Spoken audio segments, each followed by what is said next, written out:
the drive, goes inside the floor.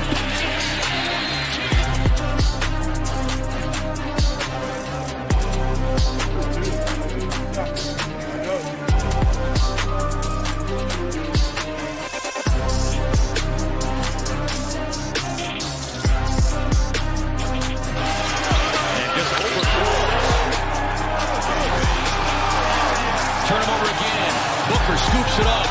Booker brings the boom.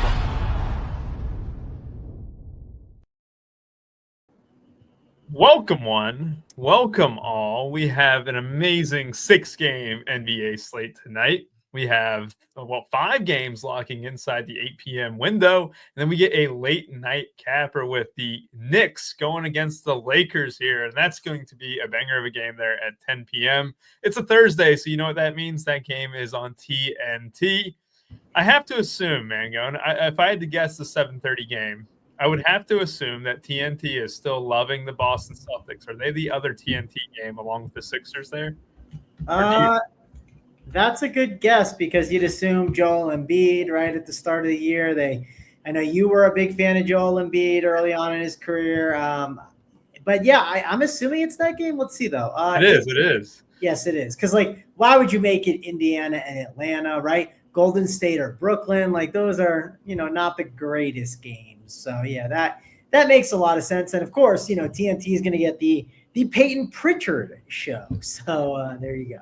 See, that's the funniest part is, sometimes it might not be a great game from the neutral viewer, but if you're playing DFS and you don't have League Pass, well, luckily for you, the national televised game is the Celtics, the Celtics team that you're probably, as of right now, you're probably going to have 3 or 4 guys from them. Assuming with all these injuries that are out. So if you haven't heard, Horford out, Drew Holiday out, Jaylen Brown out, Porzingis out, currently questionable, Sam Hauser and Jason Tatum.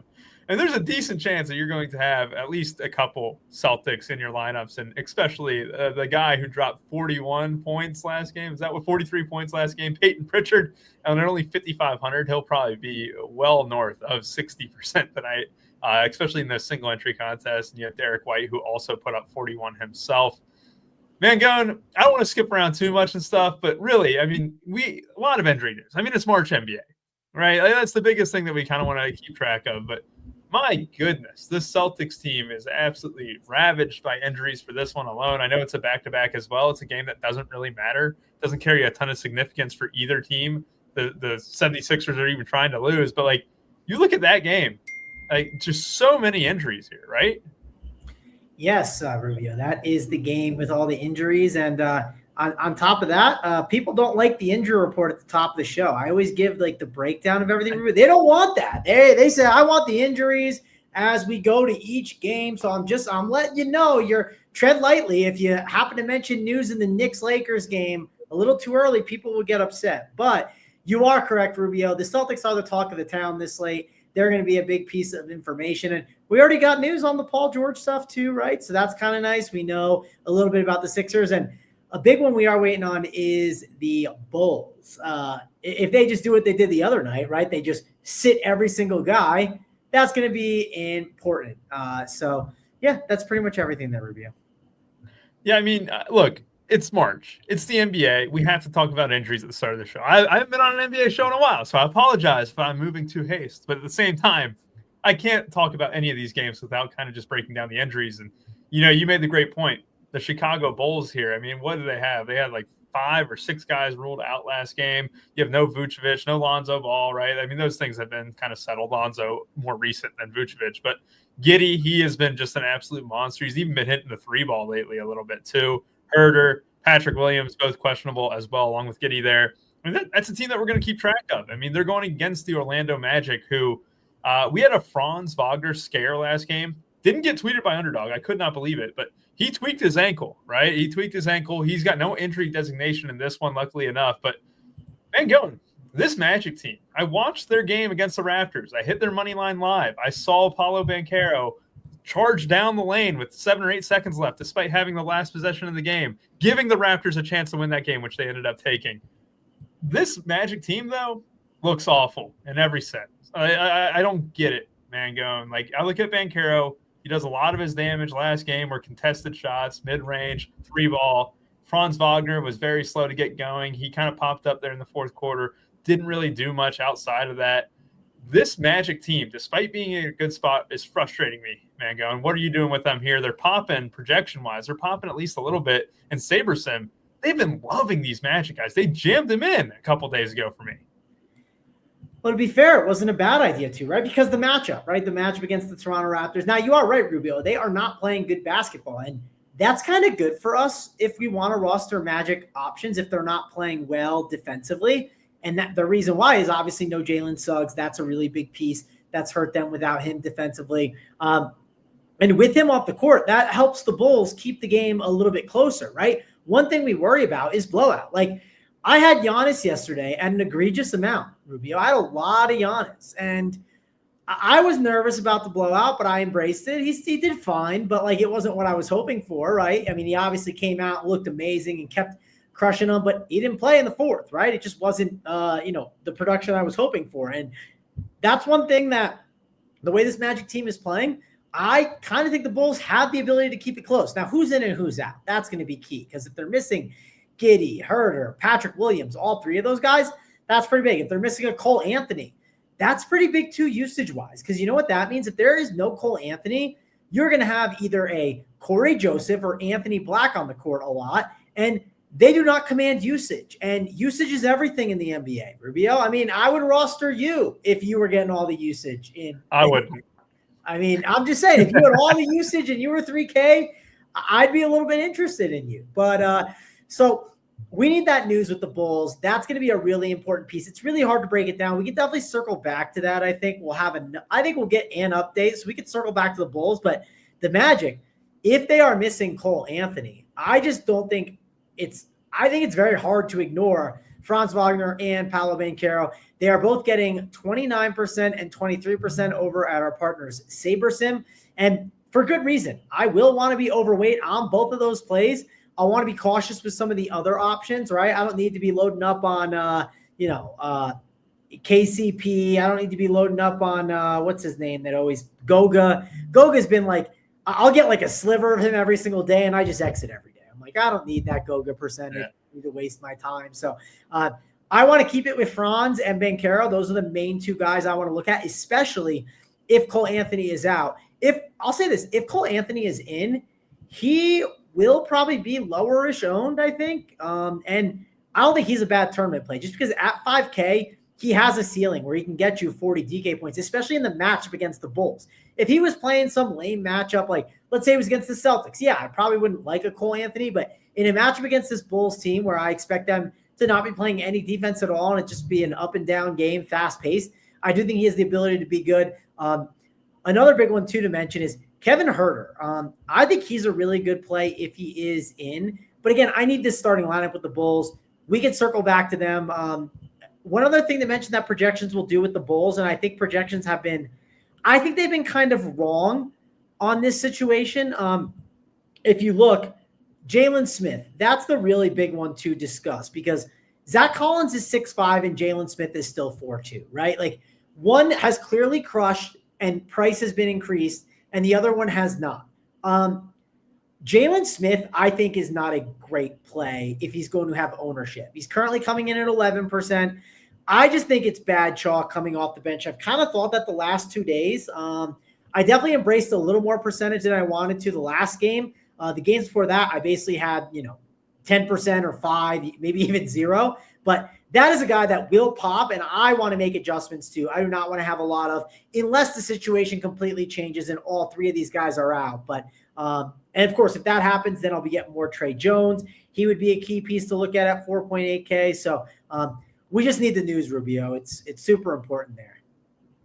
Yeah, I mean, the news is very big. I mean, you have to look at Zach Collins just in recent games. He's been absolutely crushing it. I mean, he's had 5 games with 15 plus, right? He's had, in 3 of those, at least 13 rebounds, 12 rebounds or whatever. Like, he's been on the court because he's been playing well. I think like the rebuttal to the Jalen Smith thing is like, well, when Zach Collins doesn't play well, Jalen Smith could finally get minutes. But like last game, Jalen Smith dominated in his time there, 13 and 11, but it was only 17 minutes, right? Like, I think that's all it was. It was very, very limited time on the court. I'm with you. I don't want to to dance with that. I don't know. Jalen Smith at even 11% ownership is just gross to me. Not something that I would even tempt fade on here on this slate. My one thing with the Magic, you were saying it over and over again too. They are not a good basketball team right now. I mean, at the end of the day, you have to look at it. They should be in the same echelon as the Pacers, as the Pistons. They should be around that 35 win mark, and they are just not there. They have dropped 4 straight back-to-back against the Raptors as well. You have to look at it. Like, their offense is just horrendous. Outside of Banchero and Wagner, like, they really can't create for, anyone. And Cole Anthony, I mean, they desperately need him just to have another ball handler out there because Anthony Black didn't settle it last game. I mean, you have to look at it. I mean, Banchero, he had 24 points in the fourth quarter last game, I think. Like, he absolutely went off. It was either 22 or 24. I mean, those are the only 2 guys who really carry any DFS value for me. I mean, if you really want to dig deep into the box of narratives, I mean, Wendell Carter Jr., revenge game, right? Like, I don't know. He's popping just okay. He's, 5,300. I'd rather have a 5,300 Wendell Carter Jr. over a 4,200 Jalen Smith any day of the week. And on the Bulls side, I mean, you said it. Injuries, right? If Giddey's out, this usage just absolutely branches out to everyone, right? Like Trey Jones last game had like a 9, 8, and 7. But don't forget about Kevin Huerter. You mentioned if he's in, he was a very good distributor when De'Aaron Fox was out in Sacramento. Kevin Huerter is able to kind of run the offense a little bit. He offers more than just pure shooting. This Bulls team is going to be incredible to kind of keep tabs on because I think a lot of people are going to kind of overlook them. It's a gross spot against Orlando, but at the same time, it's like you're going to have some cheap backcourt players if Giddey misses. Kobe White's going to have significant amount of usage and stuff too. Something to keep your tabs on in that game. And don't forget, Steve 15 is the new code for March Madness. We got a college basketball only package for the March Madness tournaments that we have on tap, conference tournaments, as well as the big enchilada. You got the big dance there. I think it is $70 for the entire tournament, which is actually a great deal. It includes the conference tournaments if you buy it right now. Steve 15% off that purchase if you guys want to get in on it. It's also included with a regular purchase of a monthly subscription here at Run Pure Sports. All right, man, Gone. I already talked about it a little bit, but I do want to go back to it, right? We got Philly and the Boston Celtics, right? You got the Sixers and Celtics. I want to say that last game, we had our good man JVC tilting the fact that Nick Nurse was sitting Paul George there late. He sat Quentin Grimes with 6 minutes to go and didn't put him back in the game while Quentin Grimes had 30 points. I hate the Sixers right now. I hate them with a passion at this moment. I don't know what they want to do. I think it's clear that they are playing for that top 6 pick, that top 6 protected pick. It makes me feel, this is what sucks about the NBA. I know we can gripe about it all we want and stuff. Last game was very much Nick Nurse just trying to lose. Like, it really felt like that. It really feels like the Sixers are just not doing anything in their power to win these games. Quentin Grimes has been incredible. Jared Butler has been a DFS stat sheet stuffer. He's been incredible. Andre Drummond, you talk about a great piece to kind of tank with, who could get you a 20 and 20 in one night, but still not contribute to much winning. I mean, this is a team that, you have to look at it. Could it be a good game stack with the Celtics? Could you see yourself stacking 4 or 5 pieces from this game, Mango? Yeah, this is definitely a game you want to get some exposure to. I was just kind of digging into some of the Sixers stuff because they're very shorthanded, right? So we're at that point with some teams where we got to start counting the players, right? So let's start the Sixers by counting the players. Lonnie Walker, Jared Butler, Yabusele, Drummond, Oubre, Justin Edwards, who's questionable. We could obviously get rid of him, possibly. Grimes, Council, Doughton, and Bona. And then they also have Reese, who can play off the bench. He played 2 days ago, and a Huskavina. So I just want to call this out real good. This is not a Mavericks 8 guys only kind of situation. Doesn't mean there is not good plays here that we can get exposure to. Of course, starting lineups are going to be very valuable, but I think it's important to note when a team has 8 players versus 10 and 12, that definitely matters.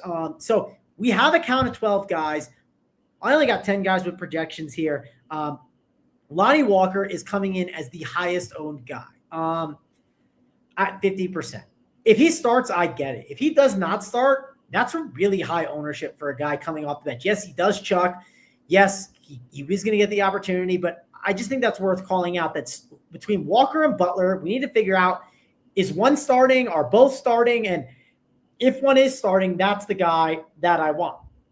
Now, both of them could not start, right? That's a whole other aspect of it. So And ownership could change if all those Bulls are ruled out and then all these guys are ruled in. So that's just like a whole like issue you got to think about on this slate, because ownership could easily be changing. There's ebbs and flows to it. Andre Drummond, let's talk about him. I don't love the matchup for someone like Andre Drummond at 5'2", but he is going to get the opportunity, right? It's not like an ideal spot. I typically want him against like a lame team that he can absolutely dominate. This does not scream an amazing matchup. It does scream an amazing matchup for someone like Kelly Oubre at 6.2K because the usage is going to be there. The opportunity is going to be there. Like a lot of things line up. The one thing that doesn't line up is 6.2K. And if the game is a blowout, that could be ugly. Now, this could not be the same Celtics team, right? If a Jason Tatum is in there, they're going to be a lot better. But if he's out, yes, this game could play a little bit sloppier. So that's other piece of news that we don't completely have. One guy I really like, and I want to buy basically the rest of the season. I've been saying it for like the last 2 weeks. It's Quentin Grimes. Like, if you know how April DFS gets, Rubio, where it gets really just muddy and ugly, and then like, oh yeah, all of a sudden we're spending $8K for Quentin Grimes, like on April 10th. Like, don't look now, but Quentin Grimes might be 8K by the time we hit April. You know what I mean? Especially if they start sitting all these guys. I don't know if they're going to shut them all down, but if they do, yeah, he's going to hit that insane price tag. So Quentin Grimes at 6'2", I think he's definitely a good play at the shooting guard position. And again, starting lineups for the Sixers is going to dictate a lot of what we do, because I'll say this, Yabusele, I think he's a great play if Drummond's not starting, but if Drummond's starting, I don't think Yabusele is as good of a play. I think they negatively correlate each other a ton. So that's another thing I'm going to be waiting for when we get that starting lineup. Let's go over to the Celtics now. And Celtics, we do not know the Tatum stuff, right? That's going to be really key. I think regardless of the Tatum news, so if Tatum's in or out, these guys are good plays, and they become better plays if Tatum is out, obviously. Peyton Pritchard, Derek White, and Sam Hauser. He's also got the questionable tag, but those are three guys I would key in on. I think Luke Cornett too, but the two key ones are Derek White and Peyton Pritchard. We saw them both go for 40 yesterday. The question is, how do you feel about them on a back-to-back with all the minutes they've played? That's going to be key to watch for. I would be a little cautious with some of these bench guys, right? I'm not just going to plug in a Torrey Craig at 3.6 and just hope for the best. I want to see what the starting lineup is going to be, though. That's going to be really important. Maybe it's not Luke Cornett starting. Maybe it's a Neemias Queta, right? I could easily see him start instead of a Luke Cornett just because Cornett started yesterday. Wouldn't completely surprise me if they punted this game a little bit more. If they do punt the game, I'm not saying Luke Cornett is this guy like they're saving for the playoffs or something, but on a back-to-back, you don't run Luke Cornett out there for 35 minutes, right? Especially when you have Neemias Queta behind him. So wouldn't totally surprise me. Starting lineups are going to be important, but the key is Pritchard is an amazing play. Derek White's an amazing play. The question, though, Rubio, is like, can you fade them at their ownerships? I think that's like a really big thing you have to think about. Like at 5-5 and 7-1, what are you doing with Peyton Pritchard, and what are you doing with the chalky Sixers? You got to lock Peyton Pritchard. I'm not even going to attempt fade here. I mean, I just look at it here where Pritchard is 5,500. It's already too cheap with all these guys out, right? I know that the nuke last night was pretty incredible, right? 43 points. What was it, 69 fantasy points or something like that? Just absolutely incredible. I just don't see a reason not to click his name. We know the minutes are going to be there. We know the usage is always there. We know that when his shot is falling, like he has got insane upside. I think the sneaky part, I mean, look at that. I'm using the sneaky word for Peyton Pritchard, but like he gets boards and assists at a high clip. Like that's just one of those things that I don't want to ever ignore. It's not like he's just a scorer first, right? Like there's been several games where he's combined for, 10 to 15 rebounds and assists. Like he's been just unreal in that regard. He's very, very safe 5,500, and he's probably the best play on the entire slate. I'm not reinventing the wheel there, but I'm not going to get cute and get away from it. I mean, that's just at the end of the day, I'm definitely not going to do that. You mentioned a good point, though, with Cornett and Neemias Queta. Like, there's a chance they just split minutes there, and they neither are really sexy play at all. Like, I don't even think you have to have one of those Celtics big men, even if they project pretty well, because they're 3,900 and 4,400. That's pretty expensive. And who's to say that, if Tatum's in, he doesn't play a little bit of that small ball five. Like, what if the Sixers go with Yabusele at the 5 for a little bit longer than Bona? Because Bona, he's not an NBA caliber player. Yeah. Every time I watch Bona, I just kind of like have to just grimace a little bit because he just doesn't play basketball at a high clip. What about Xavier Tillman too? Like Xavier Tillman can play minutes. He got recalled from the G League on Saturday. So you're exactly right. That's a great point there. Like there's still bodies in the front court for the Celtics that I don't really care for them as much as I want this back court, right?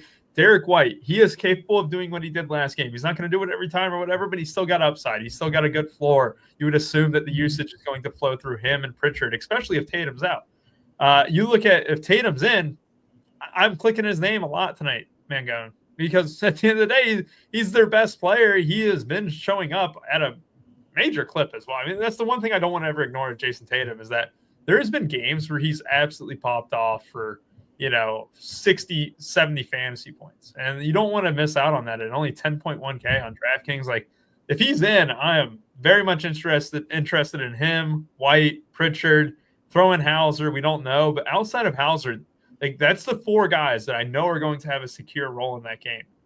If Hauser's out or if Tatum's out, I think we kind of get into this guessing game a little bit. Could it be Torrey Craig? I mean, Torrey Craig, they started him at the 5 against, what was it? Who did they start him against the 5 at? Like, it was some weird thing about a couple weeks ago. But, like, you don't know what's going to happen in this front court. It was Porzingis had an illness, right? Late scratch. Yeah. And it's like, it was so weird. I want to say it was like 2 weeks ago, but it's like, I don't know after those 4, who's really going to even play minutes. Like, I can't say that with any confidence. I would honestly only stick with the starters. Unless Pritchard's coming off the bench, I'm still going to just absolutely chase that and lock button him in. But stick with the starters for the Celtics tonight, aside from Pritchard, assuming that if he doesn't start, he'll still play 32 minutes off the bench minimum. Rubio, I agree. I don't want to guess on like Jordan Walsh and barely Shireman, like especially even if Tatum and Hauser are out. Like, I don't want to guess on them as much, but I will call this out. If you tell me one bench guy to guess on and like pray at low ownership that like gets like blowout run, it's Xavier Tillman, right? Like that's the only guy I would take that chance on. But like I'm not playing Miles Norris. Like, it's important to note they have a lot of guys that they can just toss in there. The problem with like Tillman is like, he's not going to share the court with Keta or Cornette, right? Like, so it's like, at least with the forwards, you do have a path to 28 minutes, right? If you're cheap, right? I think Shireman might be the one. I mean, it's Torrey Craig or Shireman's a good shooter. I mean, he went to Creighton, I think, too. I want to say, if I remember him correctly, but he was just a good basketball player in college. He can shoot the rock too. I don't know. I just, why fiddle with it though? We're going to have enough value in the injury concerns. We don't. I know if both get ruled out, like Tatum and Hauser, like people's brains will start thinking like to try to go to some of these guys. And I just want to be a little more cautious, I think, than others. And we'll have to get the count on how many players they have up, right? JD Davis, it could even get in there a little bit. Like, it could just get really muddy and ugly tonight. So brace yourself for this isn't an 8-man rotation thing, right? They're going to have bodies. Oh, that's going to be like, one of those things where it's just so gross. It's definitely not going to be an 8-man rotation. We also just got news right now is that Patrick Williams has been ruled out. We have Josh Giddey available to play as well as Kevin Huerter. So Giddey being in, that'll be interesting. Real quick, let me finish my take on the Sixers, and then we'll bounce back to the Bulls. I'm with you. It's Grimes is in a contract year, just so people know. He's a restricted free agent. He is trying his best to improve his value, and he has been doing that very successfully. I do not want to ignore that at 6,100. I think he's a great run back to the Celtics pieces that we can get. I also think whoever starts, if it's Jared Butler, if it's Lonnie Walker, I agree with you, the starter. But Jared Butler, to me, much better. I just for DFS wise, I do trust Jared Butler a lot more. If he starts, you could argue that he is the best play on the slate at 3,500. Then you're starting to run out of guard positions. But the same thing is Grimes and Butler both being guards, Pritchard being a guard. All great plays. Grimes at 6,100 is a little bit fadeable, but at the same time, you look at his props on like DraftKings Sportsbook, he's like 5 assists is minus 120. 20 points is like plus 110. 4 rebounds is like minus 120. Like his floor, his projections are all going to be very stout because he is going to be the guy who kind of leads this team in shots, and that includes Kelly Oubre and stuff too. I mean, if you did want to make the case for Oubre, small forward eligibility, a big deal. But yeah, I mean, who knows? Justin Edwards being out, I think, would be a little bigger deal than most. But yeah, I mean, they can always play down or counsel, or they can punt the last quarter of a game if it's close, like Nick Nurse did last game. All right, Mangone. Now that we know Giddey and Huerter are in and Patrick Williams is out, did you want to add anything on the Bulls, or do you think you covered it already? Definitely muddies up the Bulls situation a bit. Like, for instance, I'm not excited about Jalen Smith. I'm going to call that out. Like, not a guy I want to load up on. I like Huerter. I do think he gained some opportunity here in this spot. Buzelis isn't terrible at 5-3. Again, this matchup, though, isn't my favorite. Like, just typically a slower paced team in the Magic. Do I want to pay 8-5 for Josh Giddey? Like, I get he has upside. Like, I want him in matchups like against the Atlanta Hawks, the Indiana Pacers, like not really against the Bulls. So for me, I think the two main guys I'm looking at are the values in Kevin Huerter and like Buzelis. But again, I want to be a little cautious with these guys. Like, I don't want to load up on them. And I still think Zach Collins has the ability to get it done. But it's not a bad time to get off the Zach Collins boat, right? Like, I wouldn't be shocked if this is when, the shoe kind of falls off and it gets a little ugly for the Bulls. Yeah, makes sense. I agree with you there. I mean, it muddies it up. Buzelis gets hurt a little bit there. I mean, Kobe White definitely gets hurt at 7,200. He's not going to be the main ball handler. And Giddey has that triple-double upside. But, yeah, I mean, it's nothing that I really want to get involved with entirely too much. I mean, I think I can get talked into a Kevin Huerter if starting there at 4,300. But he'd probably be like one of the few guys there. And this could be just a stay-away game now that Giddey is ruled in. All right, man, go. Rubio, we've had slates where the Bulls have been like amazing plays, and like keep in mind price increases, right? And some of these prices have gone up too much, and now they're adding those guys back. So like, just I want to be cautious with this team, especially with the matchup too on the road against Orlando. It's just it seems tempting to like when you first look at it, but I would be cautious. I agree there. It's time to move on to the highest total of the night. The Pacers taking on the Atlanta Hawks. This is going to be an interesting one. I mean, you have the Halliburton news that I think we're still waiting on. This game tips off at 7:30. I mean, the more and more I look at it, man, going, if I don't have Banchero or Franz Wagner in a lineup and stuff, I mean, you could easily just wait till 7:30. You don't need to force anyone in that first game. You have a lot of news that maybe comes out after 7 o'clock with the Sixers, with the Celtics, with the Pacers. I mean, you have guys like Mathurin and Halliburton who could impact the slate quite a bit. One thing here, I mean, both rotations can run 10 or 11 deep at times. Halliburton's status is probably the biggest deal on the slate, right? In terms of, I think Tatum is up there too. I guess I should say Tatum's number one and then Halliburton's number two. But it's like, if he's out, you bring in McConnell, you bring in Nembhard, you have improvements probably to Siakam and maybe slightly like Aaron Nesmith. You also have the Mathurin thing that also matters a little bit. But then you flip it over to the Hawks side. Kongwu has been a beast. I mean, we've been on the Kongwu wagon for like months now. He's always going to be a good play whenever he's in this low 6K region. And you also just really have this Hawks team that I'm having a hard time figuring out, right? Like, it just feels like any one guy, I mean, outside of Trae Young, I mean, can have a big game. And, Karis LeVert obviously hit the game winner, but you have Dyson Daniels with his 3 steals a game, which I just can never seem to properly project for Mangone. But what are you doing with this one? I mean, are you going to have multiple pieces from it with a total nearing 250?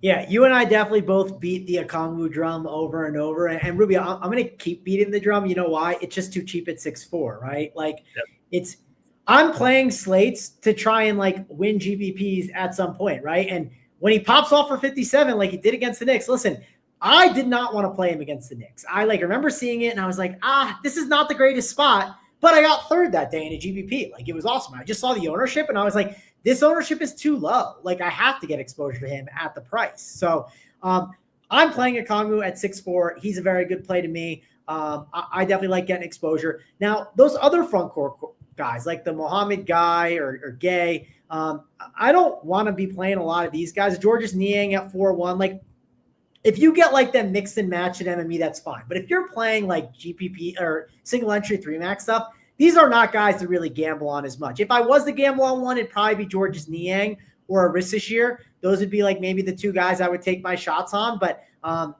just be cautious with those front court guys. One guy that I have been wrong on so far is Karis LeVert. Karis LeVert's been really good, and he clearly has a role in this offense.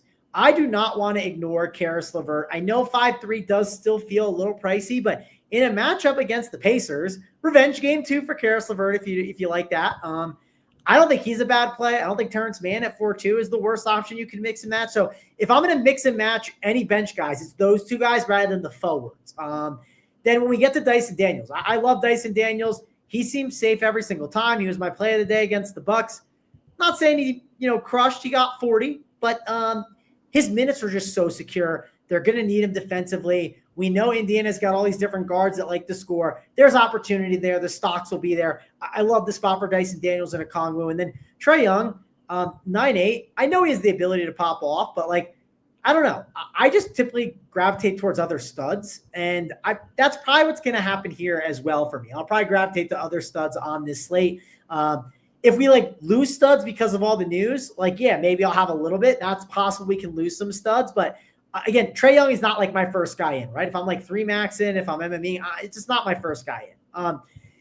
Indiana, let's talk about that. Now, if we get Tyrese Halliburton out, and one reason why, Rubio, if Peyton Pritchard is a lock and then TJ McConnell becomes a lock, I'm running out of spots for Trae Young, right? Now he can only play in the utility spot. And Andrew Nembhard could be a really good play at 5K. So those are two guys that I'm going to really like in this spot if Tyrese Halliburton is out.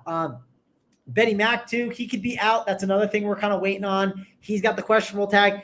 If he's missing, you're going to see an increase in opportunity for some of these guys, right? You'll see an increase for Nembhard and McConnell. Not only that, the usage has to go somewhere, right? And you know where it's going to go? It's going to Pascal Siakam's hands. And I could see spots where Pascal Siakam plays the 5 a little bit more and gets some really nice ball handling opportunities. So I think it'd be a good spot for Siakam and his price. And then Miles Turner at 6'3", he's kind of similar to the Okongwus, where he just has the ability to go off for like 40, 50 DK points, right? And in a matchup against Atlanta, where it's up in pace, highest total. Now, if it was a matchup against the Magic, yeah, I probably wouldn't care as much, but I care about it when it's in these kind of up and down matchups, right? Like matchups against the Bulls. That's a great spot for Miles Turner to have that pop off game. So obviously more shot opportunities when it's a faster total, more block chances for someone like Miles Turner. So I think he's in play too. So the main guys that key in on right now are Turner, Siakam, TJ McConnell, and Nembhard. If Halliburton is in,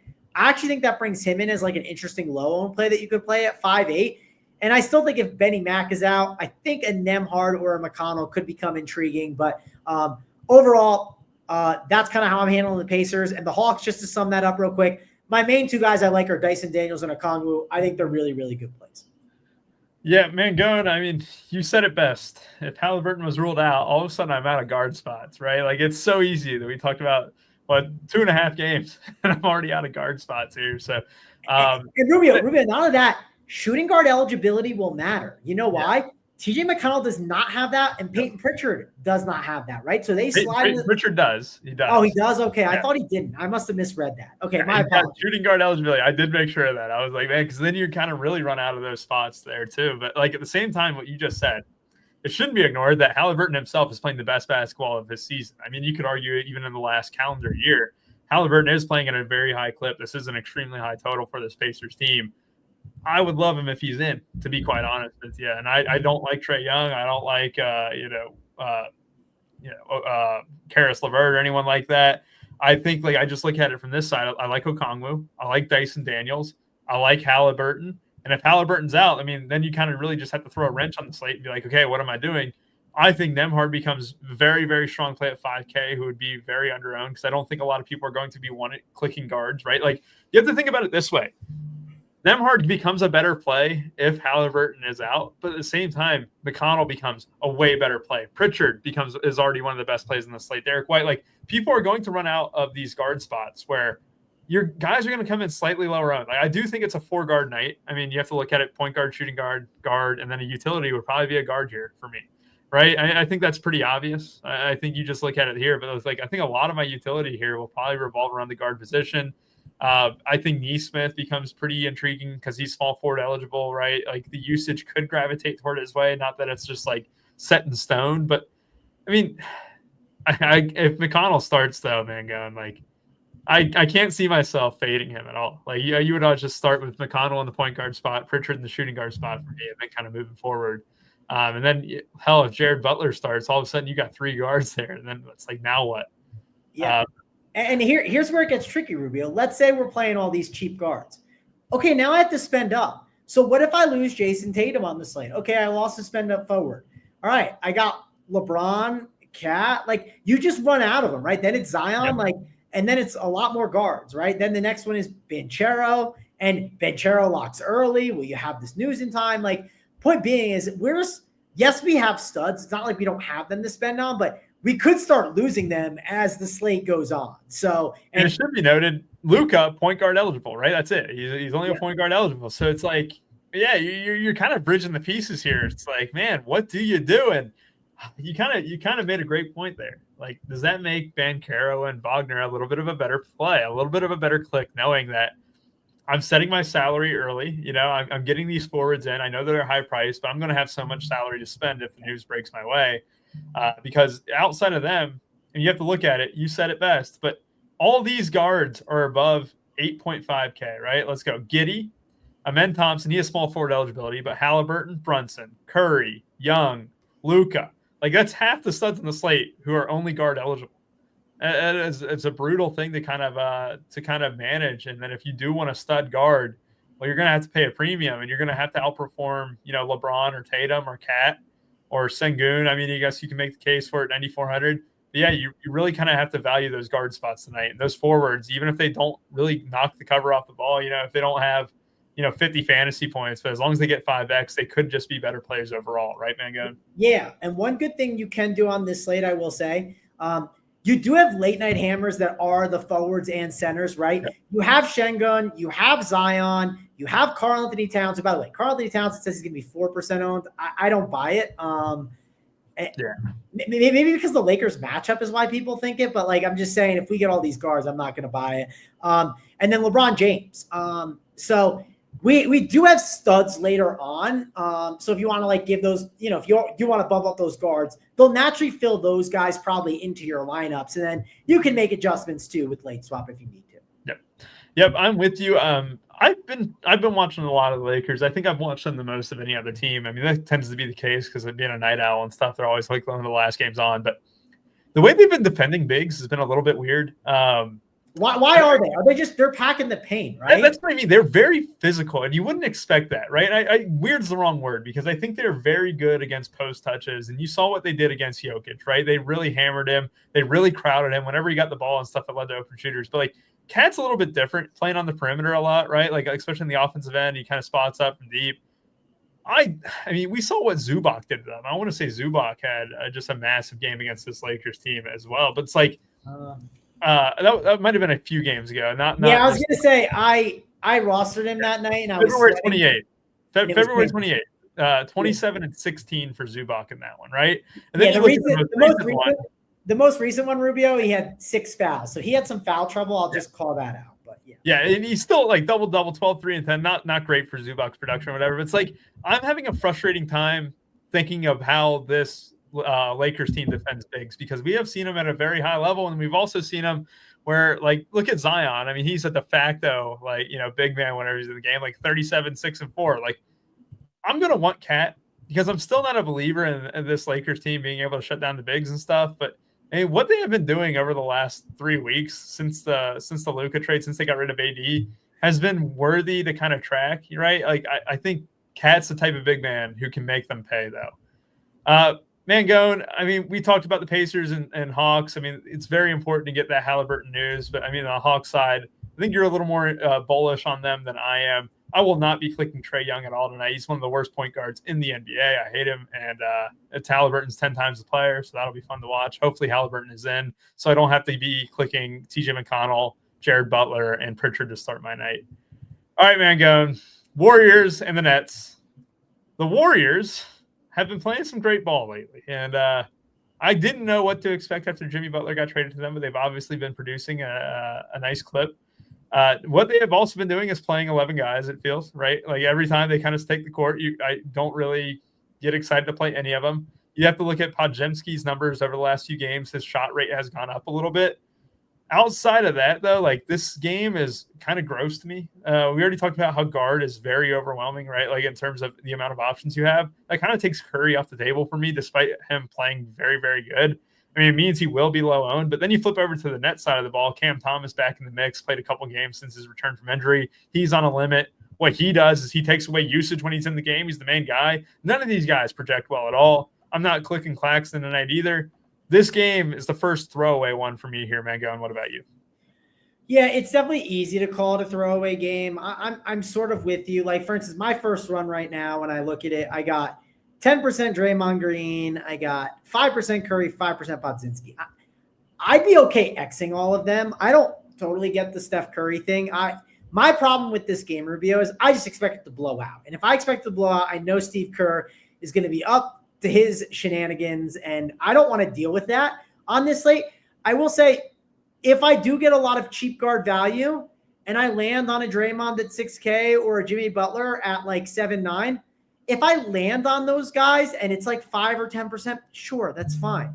But if it's like 40%, no, I'm fixing that, right? I don't think that is correct. I think that's a poor play. They are going to come in, 11% on Steph Curry, Jimmy Butler 5%, Draymond 13%.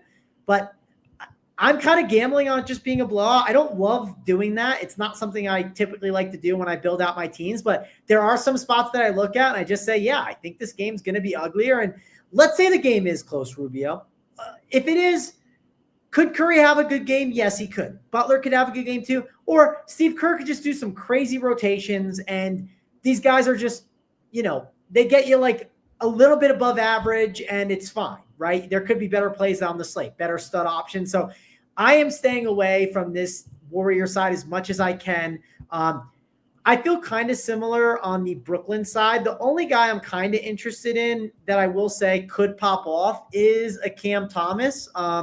So Cam Thomas's price on DraftKings is 6.2K. In 26 minutes, he had a good game, but his FanDuel price, which the other day I saw, and I know we don't always talk about that site, but I do want to call it out because I know it was cheap the other day.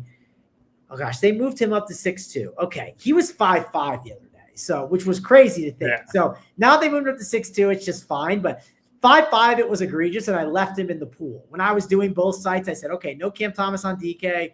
FanDuel, I only went. I basically had like 8%. He had a pretty good game for the 5.5K price tag. But all right, so I don't want Brooklyn. I'll just stay away. I think that's the way to go about it, Rubio. I know I talked about it longer than I probably needed to talk it through. But I think it's better to save your salary for these later games and some of the news that we might get. Yeah, it's best to be thorough here. I mean, I look at this Warriors team, and I'm trying to make the justification for them.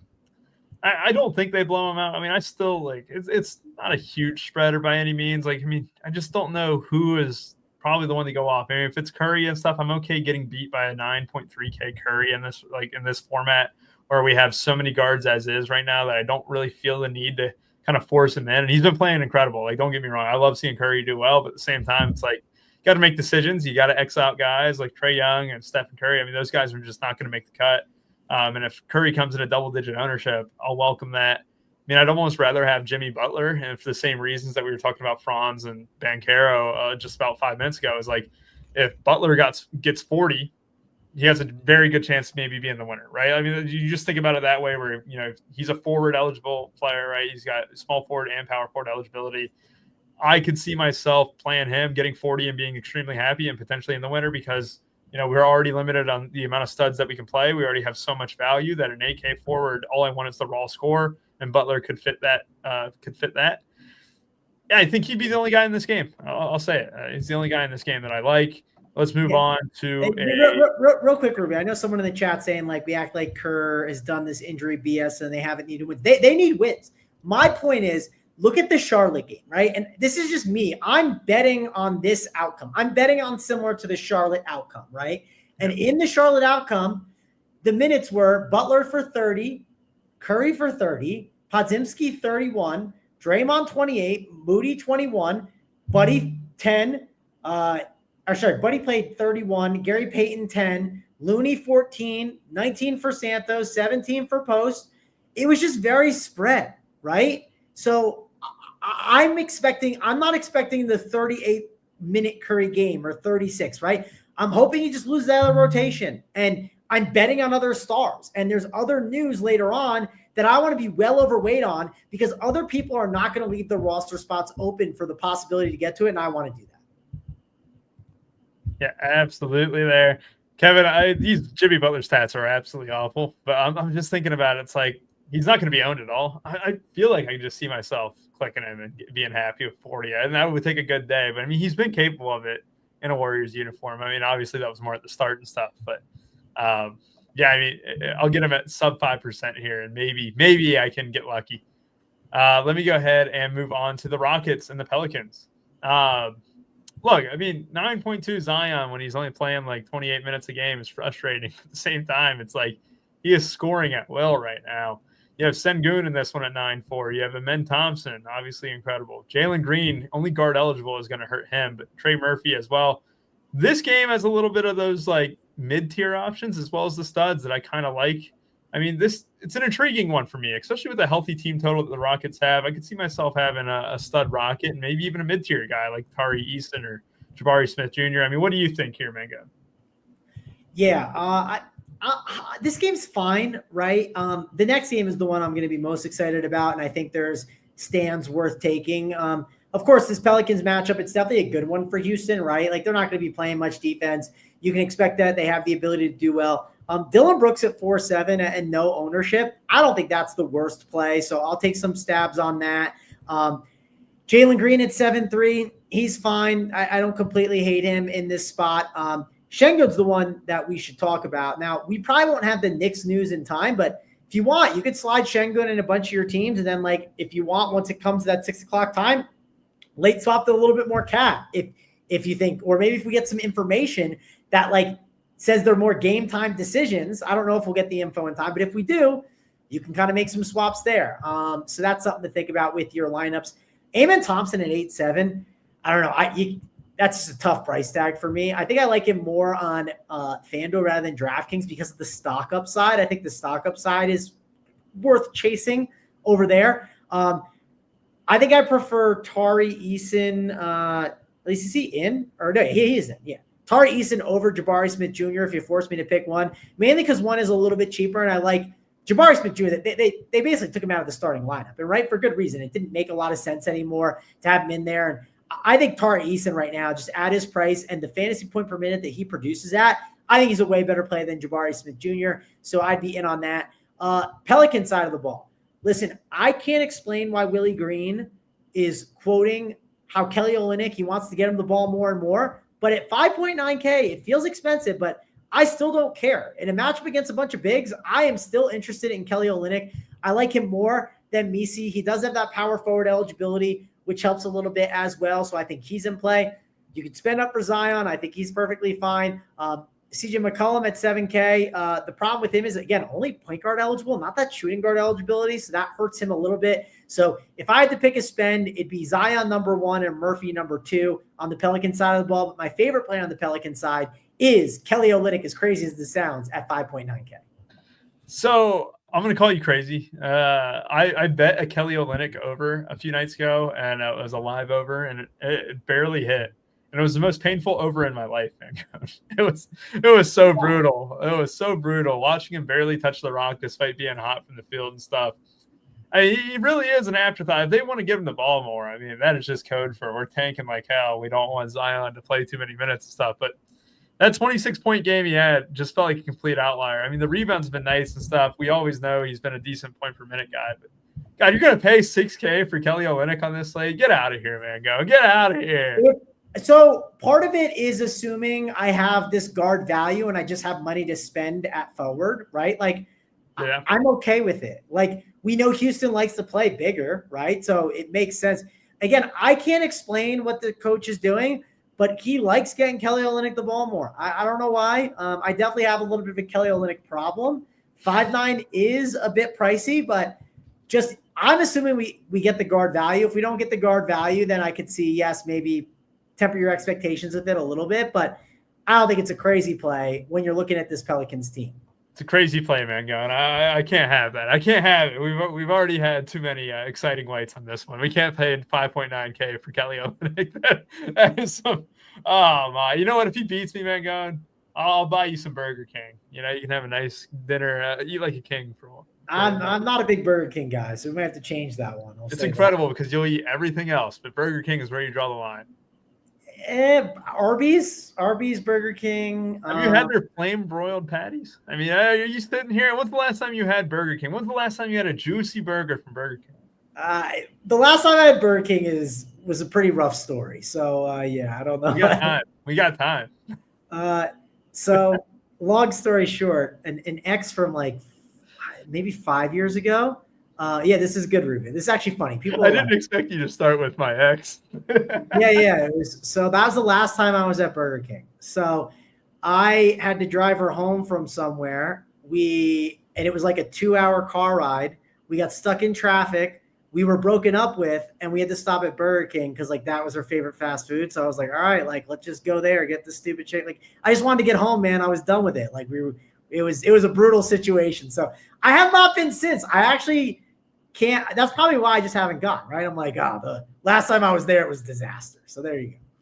All right. I appreciate the story time, man. Goes. You don't like Burger King because that's where your memories lay. And I think you have to attack those memories and go back and get yourself. It's probably why I don't turn into that restaurant, Ruby. It's probably one reason why. It was a hell of a morning. I didn't enjoy it, or afternoon, whatever it was. I was going to say, if you did that in the morning, that's on you. But real quick, let's get back to the point here. Zion gets a little bit of interest from me. Trey Murphy gets a little bit of interest from me. It's a big reason for eligibility, right? We've been talking about it. I don't care for McCollum. I don't care for Olenek. I don't care for Misi, Alvarado, any of those guys. Just the two guys from the Pels that I really care about at all. Zion has been doing it against teams with zero rim protection. It was the case last game. I like Jackson Hayes as a center, but the Lakers didn't provide anything on the inside against Zion. 9,200 feels like a lot, but again, raw score, 45, I'll take it. The Rockets side of the ball, Sengun at 9,400, Amen Thompson at 8,700. I know that you kind of scoffed at the Amen Thompson price, and I get it. I would only play him at the small forward spot. I wouldn't play him at a guard position, if that makes sense, right? Like, because at the end of the day, I keep saying it. I'm going to sound like a freaking broken record and stuff, but it's like all I care about is if Amen Thompson in that small forward spot gets me 40 points, I think it's good enough to potentially beat in the winner, especially in single entry and 3-entry max. I think that could go a long way. He is capable of it. Do I like to tag either? No. Will I have extra salary to potentially spend? Yes. Tari Eason as well gets the last shout from me on this Rocket side of the ball. Now let's move on to the last game of the night, the TNT game of the night. We get Luka Doncic, who has been playing incredible ball lately, and the big thing for him is he's hitting the three. When he first came into the Lakers there, recovering from the injury and stuff, his three was not there the first 4 or 5 games. Over the last 2 games, when he shoots 6 for 13 and like 5 for 12, the 3 ball is back for him right now. He's cooking. He's a triple-double threat on any given night. LeBron James, probably the worst I've seen him look was a couple games ago when he was trying to get 18 points to get 50K, and he ended up only getting 17. But he responded very well last game, did incredible. Small forward, power forward eligible. We all know the case with LeBron. Cat, I love as well. I mean, I Josh Hart, throw him in there. I mean, this is a good game, man, going from the stud perspective. I mean, I really see myself at least having one stud from this one. And, I mean, you have to look at it, too. The mid-range is fine, but no one elite. You have a lot of injury news on the Knicks side of the ball, too, that you want to keep track of. But, yeah, I mean, what do you think about this one? Yeah, I like this game. Now, speaking of X's, Karl Anthony Towns, he's playing with a broken heart. How do we factor that into our projections, Rubio? Him and his girlfriend broke up, I think, last slate, and then he sat out, but it looks like he is back. So how do you feel about broken heart Karl Anthony Towns? Are you sure that was the reason, man, going? Dude, him and his girlfriend broke up, and then he randomly sat last game. I didn't know that. I thought it was for something else, man, going. They made it up. Him and Jordan Woods broke up. I'm pretty sure. That's what the chat was telling. Maybe the chat can. So let me Karl Anthony Towns' girlfriend, and then break up. Let's see. Yeah, they didn't break up. Yes, they did. They broke. Oh, they are still together. Never mind. It was Woods sparked concerns with a cryptic social media post. Okay, so I wasn't completely wrong to think that. She posted something very cryptic, and everyone was speculating. So. Yeah, someone had cancer in the family. Okay, sorry. No broken heart, man, going. It's Josh Hart's birthday, though. Let's get to that one. It's Josh Hart's birthday. Okay, the birthday narratives are always good. I can't complain about those. Also, Josh Hart had a really bad game last game. Big Kerr was not a very good. That's I feel like Cat breaking up with someone at Burger King would be great. Yeah. No. Kevin, it's not crazy. It was the speculation. Go Google it. Everyone said that the chat can get behind me. We were talking about it on the show the other day. Everyone was saying that they broke up. I didn't notice. And again, Jordan Woods posted something cryptic, so I don't think it's crazy to think. But anyways, Rubio, I'm going to adjust my projections. I'm going to adjust it for one of these guys being out, for sure. Like, I think between OG and Precious, I'm hoping one guy sits. Now, let's say they both play. If they both play, I still think they're fine to play, right? Like, I'm not taking zeros. I'm still getting a ton of minutes, but I want to adjust the projections up a little bit. Like, sure, if OG was in, like, Jalen Brunson can still pay off the 9,100 price tag.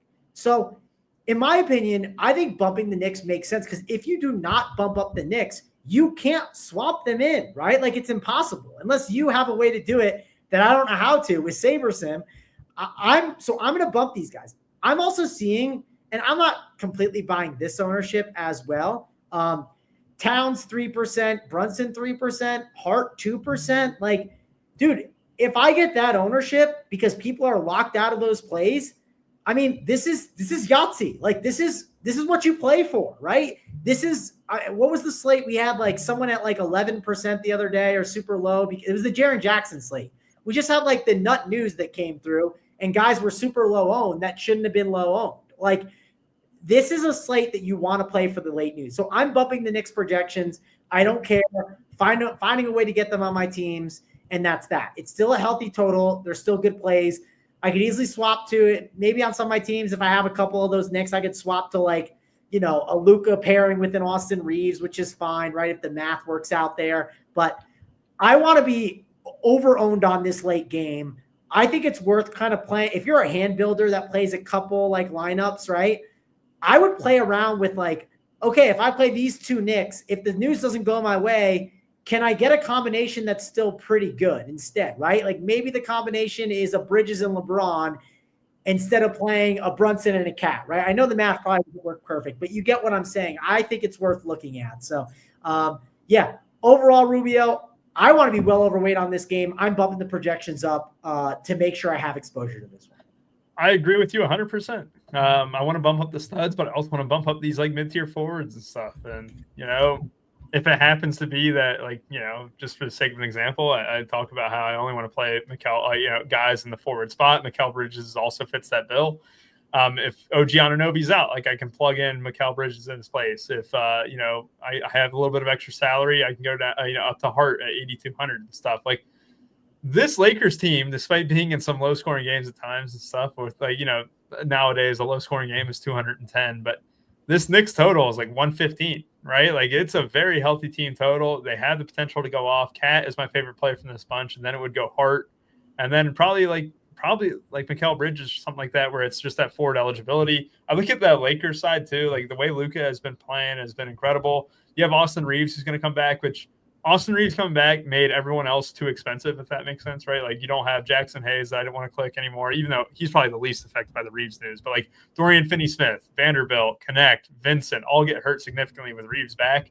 LeBron and Luka might take a slight knock, but at the same time, it's like LeBron, I'm playing him for that 55-point upside that he has consistently shown this season. And yeah, I think you look at the studs here. This is a game where I'm just going to have a lot of the studs here. And I don't think I need to get too fancy outside of that. But especially on the Lakers side of the ball with just Luka and LeBron limiting to those two. And then on the next side, Cat, Brunson, or Cat, Hart. And then I think you can throw in Brunson and the forwards in there too. But again, I just have one or two guys for a late hammer. It always feels good. Yeah, it does feel good. Rubio, this was the slate. The Shepard Whitmore stuff, right? Their ownerships were insanely low. There's just a chance we get that, right? I will say I will probably dig for some quotes and some information the closer we get to lock. And if I find anything, I'll post it in the Discord. But, I don't know if it's a generational wealth opportunity, but maybe it is. It's I just think if you get OG or Precious out, just one of them, like, imagine what their projections become. If both are out, it's just, it's the stone nuts, and you're going to feel like an idiot not having these guys. That's a good point. You have to look at it that way too. It's like, with the ownerships that you just said, right? Like, you have guys like Josh Hart could be like, under 5% along with like Mikal Bridges and them. They could be very significant. I think the SaberSim ownerships though right now, Mangone, are a little bit off because I think they're kind of banking on a lot of this news. But I do think Cat becomes closer to 20. I think Brunson closer to 15. Hart and them, that'll be the interesting part because, like you said, they're the most affected, these forwards and stuff. Yeah, that'll be fun to watch. I can't miss out on that like opportunity, right? Like I'm playing this for like, okay, when does this, maybe this opportunity arises next Tuesday, right? And then I take a shot at it, right? And then I want to have a lot of bullets at the top when that happens to take advantage of it. It's just how I've been playing most of the year. I've had chances, I've been close, but we're gonna get it home tonight. Hopefully, one of those guys sits. Again, it's not like we're waiting on one guy, we're waiting on two. So we got two opportunities to roll the dice. All right, man. Go. Do we still do plays of the day here? I mean, is that something that we do? We do. JSU gave out Peyton Pritchard yesterday and had a monster. Kyle Filipowski was the play of the day for DC. The day before that, I gave out Dyson Daniels. He got 40. He wasn't play of the day like worthy, but he didn't hurt your lineups. He definitely probably had a flame barely next to his name, but he had the flame, I would say. So it sounds like you need someone to put a stop to that streak. I'm your man, going.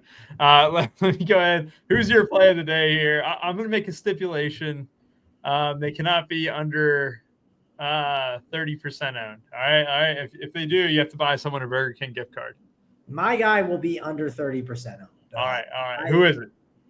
We're going to the guy that I mistakenly thought broke up with his girlfriend. And I did do the research. She did not tweet out the words, fuck cancer. She did not tweet that out until 10 p.m. that night. So it was proper speculation. I read a New York Post article on it, even though it's not the most reliable place, but people were speculating it. And the chat was as well. But anyways, it's going to go to Big Purr. We're going to Karl Anthony Towns. I know people don't like the Lakers matchup against centers.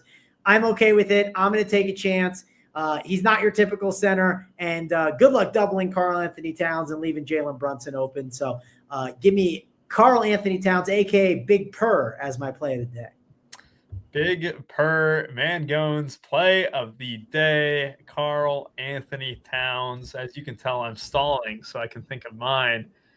Mangone, should I just do a forward, like one of those gut check forward plays where I want to say they'll be in the winner, even though they won't crush, right? They get like 5X. I think that's going to be good enough tonight. I love those guys. People get mad at me for it. Big T says I'm a donkey for liking those guys, but forward sucks, and I don't think people realize how bad forward is every single night, but it's never really that great. And it sucks. Look, I know this guy's not going to beat out Pritchard or, McConnell and stuff. And if Halliburton's in, Halliburton could have been a contender for this play of the day. But I'm going to go with the first game that we talked about. All right, I'm going to go with the first game, and I'm going to see if Paolo Banchero can repeat his success at 8,900. Through the last 3 games, he's popped off for an insane amount of fantasy points. We have seen that over and over again from him at times this season when he has been healthy. I watched that game, Mangone, and the one thing I kept coming back to is they only have 2 guys who can create. With Cole Anthony back, maybe they now have 3. But Banchero was forced to score at a record pace in that fourth quarter last game. I think he kind of has to take the reins. They've lost 4 straight. Banchero gets them back on the right track. 45 fantasy points for Banchero. It's good enough to be in the winner tonight. Yeah, Rubio, real quick, did you see the Jaguars news? I know this is an NBA show, but while we got on the show, they traded Christian Kirk, and they just released Evan Ingram. So big moves in Jacksonville. That's not nothing. Where does Evan Ingram end up? That'll be very, very interesting. No, yeah. I mean, they did it. Now they have like $50 million in cap or whatever. So, yeah, I mean, obviously the emergence of Brian Thomas Jr., who's the man, and he's about to get like 500 targets. I can't wait. I'm a big Brian Thomas Jr. guy. So and Brenton Strange, top 5 tight end now. Stop with Brenton Strange. Jeez. Oh, you're not a Brenton Strange guy? Why not? I'm definitely not a Strange slappy. I'll say that. You don't like the Strange? All right, I get it. All right, man. For Mangone and I, we have 2 plays of the day: Karl Anthony Towns and Paolo Banchero. Hope you guys have a great rest of your day, and good luck tonight. And again, Steve 15% off if you're interested in a March Madness package here on the Run Pure Sports website. For one of us and for all, have a great rest of y'all's night. Bye-bye.